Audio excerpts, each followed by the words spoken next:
Selamat pagi Ibu Bapa, Opa Oma, dan saudara-saudaraku yang tercinta di dalam Yesus Kristus. Sungguh Tuhan Maha baik. Oleh karena Dia kita bisa menikmati hari baru. Malam telah lewat. Kini kita jalani hari yang diberikannya. Pagi ini saya mengajak saudara merenungkan Lukas pasal 17 ayat 17 sampai 18. Lalu Yesus berkata, "Bukankah ke-10 orang tadi semuanya telah menjadi tahir? Di manakah 9 orang itu? Tidak adakah di antara mereka yang kembali untuk memuliakan Allah selain daripada orang asing ini?" Saudaraku, ada anggapan bahwa manusia melupakan Tuhan semata-mata karena meminta sesuatu kepadanya, tapi tidak diberi. Menghindar dari Tuhan karena kecewa. Jadi sumber penyebab seseorang meninggalkan Tuhan karena merasa permintaannya tidak dikabulkan. Hal tersebut bisa saja benar karena faktanya memang ada orang yang secara iman terputus relasinya dengan Allah, menjauhi persekutuan, mengabaikan pentingnya praktek doa. Itu disebabkan dalam dirinya merasa Tuhan seolah-olah tidak acuh dengan masalah dan harapannya.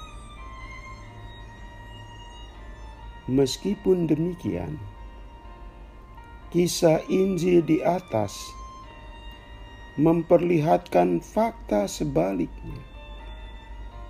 Hal berbeda.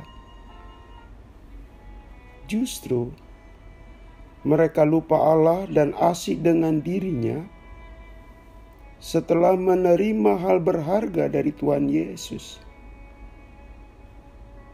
Setelah semua sembuh, Tuhan Yesus bertanya, "Di manakah yang lain?" Pertanyaan ini muncul ketika Tuhan Yesus menyembuhkan 10 orang kusta.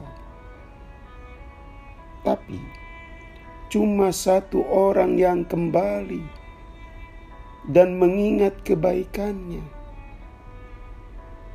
Cuma 1 orang kembali dan tersungkur di kakinya.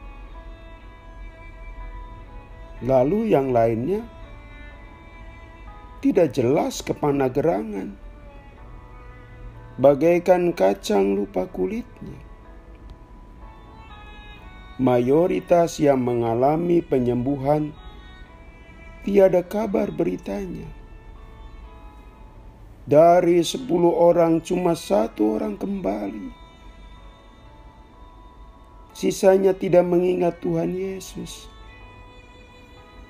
Mayoritas menghilang dan pergi begitu saja. Padahal Tuhan Yesus mengabulkan permintaan mereka. Saudaraku, kita ketahui bersama, penyakit kusta adalah penyakit yang paling ditakuti. Belum ada obatnya waktu itu. Sekaligus pengidapnya akan menderita sepanjang hidupnya. Menderita secara fisik dan menanggung beban sosial selama masih hidup. Sebab seorang penyandang penyakit kusta disisihkan dalam pergaulan. tempat-tempat umum tidak boleh dikunjungi mereka. Ini menunjukkan betapa berartinya penyembuhan yang dilakukan Yesus untuk mereka. Jadi, Tuhan Yesus memberi sesuatu yang sangat berharga dan mengubah hidup seseorang ke depan. Mereka mengalami pembebasan fisik seiring dengan pembebasan dari belenggu sosial juga. Sayangnya saudaraku, rasa terima kasih dan syukur tidak dimiliki 9 orang yang telah sembuh. Mereka melupakan Yesus yang menciptakan perubahan hidup mereka. Saudaraku, tipe orang seperti satu orang kusta yang sembuh, kemudian mengucapkan terima kasih, tentu banyak. Tetapi jangan lupa, banyak juga orang yang pergi dari Tuhan, padahal hidupnya telah ideal.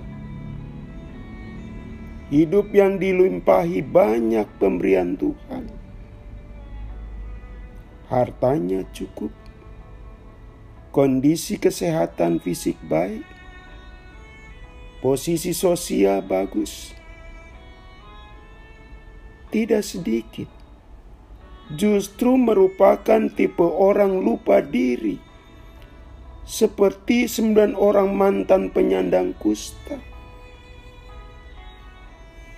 Pemberian Tuhan mestinya membuat batinnya lebih terbuka dan imannya melihat betapa besar kasih Tuhan atas dirinya. Tetapi ini malah tidak. Saudaraku, teramat memprihatinkan dalam hidup yang dilimpahi oleh Tuhan, namun kepekaan atas peranan Allah amat rendah. Dari sisi materi dilimpahi kekayaan, sayang batin dan imannya miskin. Tuhan Sang Pemberi tidak diingat. Pagi dan hari ini, mari kita terus memelihara ingatan bahwa Allah yang memberi. Tanpa itu, hidup yang kita jalani adalah hidup yang hampa, kosong, kehilangan kesadaran misi hidup kita di dunia ini. Mari kita berjalan dengan rasa syukur karena pemberian Tuhan. Mari kita berdoa. Tuhan, kuatkan kami agar kami tidak melupakan kebaikan-Mu. Dengan demikian, iman kami terus dipertautkan dengan-Mu. Dalam nama Tuhan Yesus kami berdoa. Amin. Selamat pagi saudaraku. Selamat memasuki pagi yang baru. Masih bersama Pendeta Supriyatno. Tuhan memberkati.